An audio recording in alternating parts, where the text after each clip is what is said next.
Changing gears a little bit more. Anybody heard of a gentleman by the name of Bo Peabody?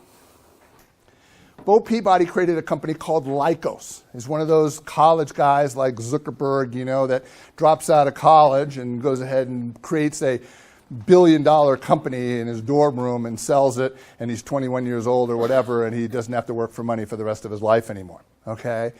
But he wrote this book called Lucky or Smart. I read a lot.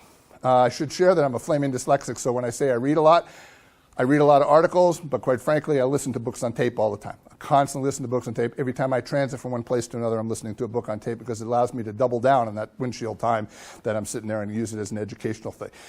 I would take a takeaway here. It's going to be a constant educational process for you. The world changes so fast all the time. You have to do this to continually maintain your edge out there in the industry. But what I want to talk about, I'm not necessarily recommending you read this particular book, but I want to talk about one particular salient message that came out of that hit me like a rock between my eyes.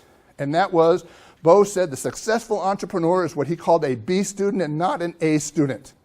What do you think he meant by that?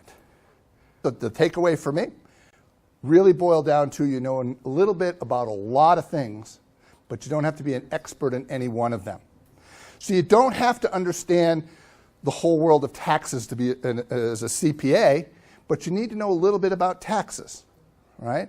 You don't need to be a social media expert, but you need to know a little bit about marketing to go off and do those. So you need to understand a little bit about all the different aspects that your business is going to be dealing with, right? You have to understand a little bit about sales. You need to know a little bit about marketing. You need to know a little bit about finance. You need to know a little bit about a lot of different subjects, but not expert in any one. Like my dad, I mentioned earlier, if you're a hammer, everything looks like a nail. If you're a CPA and you're starting a business, everything looks like a numbers problem. You can solve everything through some kind of a spreadsheet or some type of an analysis of the numbers, and quite frankly, sometimes it's not. Sometimes it's not about the numbers. Maybe it's an emotional thing. Maybe it's about how people respond and react and those kind of things that aren't numbers driven and that are different types of knowledge that you kind of go in there. So the takeaway here from an entrepreneurial trait is quite frankly that you need to open up your knowledge and know a little bit about a lot of different subjects rather than be an expert in any one specific one.